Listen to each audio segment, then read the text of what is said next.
Halo, assalamualaikum warahmatullahi wabarakatuh. Di sini saya akan memaparkan sedikit analisis pengukuran penampang memanjang dan melintang dengan GNSS metode RTK-NR.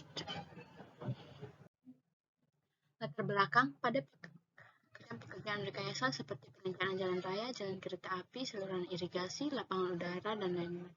Sangat dibutuhkan bentuk profil atau tampang pada area tertentu untuk perencanaan kemiringan sumbu proyek, hitungan volume galian atau timbunan tanah, dan lain-lain. Oleh karena itu, dibutuhkan suatu pekerjaan pengukuran yang dapat menyelesaikan pekerjaan tersebut secara cepat dan akurat. Metode penelitian. Yang pertama, persiapan. Tahap awal penelitian ini meliputi kegiatan studi literatur. Tahap lain yang perlu dilakukan adalah survei lokasi dan objek yang diteliti serta persiapan alat-alat yang akan digunakan pada saat di lapangan. Kedua, pengumpulan data. Tahap pengumpulan data merupakan proses lanjutan dari tahap persiapan. Dalam tahap ini, segala data yang telah direncanakan dikumpulkan untuk nantinya akan diolah. Data yang dimaksud adalah hasil dari pengukuran waterpass dan total stasiun dan data hasil pengukuran GNSS. Yang ketiga, pengolahan data. Pengolahan data dimulai dari pengolahan data hasil dari pengukuran waterpass dan total stasiun dan data hasil pengukuran GNSS. Yang keempat, analisa dan kesimpulan. Pada hasil akhir ini dilakukan analisa tentang hasil dari pengukuran waterpass dan total stasiun dan dibandingkan dengan data hasil pengukuran GNSS. Penampang memanjang dan melintang. Penampang memanjang adalah irisan tegak pada lapangan dengan mengukur jarak dan beda tinggi titik-titik di atas permukaan bumi. Profil memanjang digunakan untuk melakukan pengukuran yang jaraknya jauh, sehingga dikerjakan secara bertahap beberapa kali. Penampang melintang yang digunakan dalam menghitung pekerjaan rekayasa adalah sebuah penampang vertikal tegak lurus terhadap garis sumbu pada stasiun penuh dan stasiun plus yang menyatakan batas-batas suatu galian atau timbunan rencana atau yang sudah ada. GNSS Global Navigation Selection System merupakan suatu sistem satelit yang terdiri dari konstelasi satelit yang menyediakan informasi waktu dan lokasi, memancarkan macam-macam sinyal dalam berbagai frekuensi secara terus-menerus yang tersedia di semua lokasi di atas permukaan bumi. GNSS merupakan peran penting dalam bidang navigasi. GNSS yang ada saat ini GPS milik Amerika Serikat, GLONASS milik Rusia, Galileo milik Uni Eropa, dan Kompas atau Beidou milik China. India dan Jepang telah mengembangkan kemampuan GNSS. Jurnal Geodic Undip April 2015 volume 4 nomor 2 tahun 2015. 45 regional dengan meluncurkan sejumlah satelit ke antariksa untuk menambah kemampuan yang sudah disediakan oleh sistem global dalam menyediakan tambahan secukup regional. Metode penentuan posisi. Yang pertama, penentuan posisi dengan GPS. Berikutnya survei, lagi upload, differentiation, post processing, real time, static, product kinematic, step and go, static singkat. Sebelahnya navigasi, diferensial, absolute, procedures. Prinsip penentuan tinggi dengan GPS. Tinggi orthomeric suatu titik adalah tinggi titik tersebut di atas geoid diukur sepanjang garis gaya berat yang melalui titik tersebut. Sedangkan tinggi ellipsoid suatu titik adalah tinggi titik tersebut di atas ellipsoid dihitung yang melalui titik tersebut.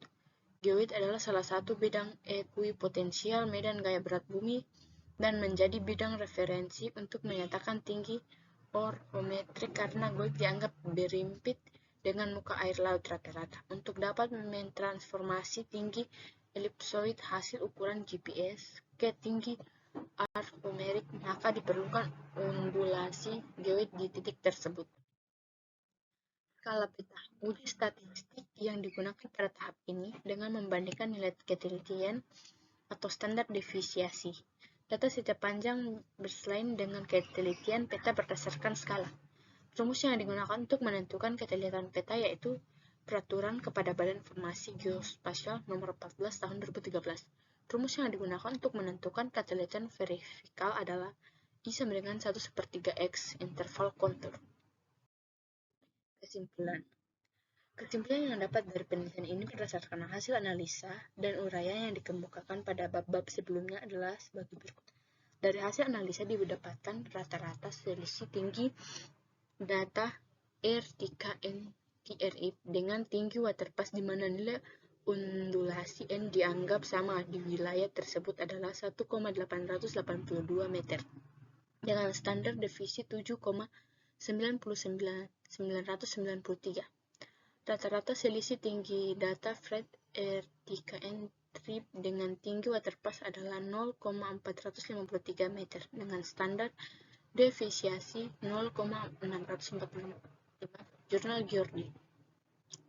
Rata-rata selisih tinggi antara tinggi waterpass dan tinggi R3N-TRI dan telah dilakukan perubahan dengan model GOIT adalah 21,572 meter dengan standar defisiasi 2,008. Setelah dilakukan penghilangan data blunder dengan selang kepercayaan 50% dan menghilangkan data yang terdapat blunder, nilai rata-rata selisih tinggi antara waterpass, total stasiun dan GPS adalah 1,346 meter. Setelah dilakukan penghitungan data blunder pada data fix dengan silang kepercayaan 50% dan menghilangkan data yang terdapat blunder, standar deviasi selisih tinggi antara waterpass, total stasiun, dan GPS. Dan hasil perhitungan volume diperoleh rata-rata selisih volume adalah 900,76%. Skala peta yang sesuai untuk penggambaran penambang memanjang dan melintang adalah 1:500. Saran dari penelitian hasil dan analisa yang dilakukan, ada beberapa saran untuk tahap pengembangan selanjutnya, yaitu antara lain memperbanyak data fixed agar hasil yang didapatkan lebih teliti. Pada ketelitian selanjutnya, dapat menggunakan RTK dengan metode radius sebagai perbandingan. Pada penelitian selanjutnya agar menggunakan BIPOP pada jalur GPS agar info pada jalur berada pada posisinya dan tidak terjadi pergeseran titik. Menambah APOK bagi pengamatan agar penelitian selanjutnya lebih teliti. Dalam pelaksanaan pengukuran antara R3N trip dan total stasiun lebih teliti agar tidak ada data yang terlewati. Sekian dari saya. Terima kasih.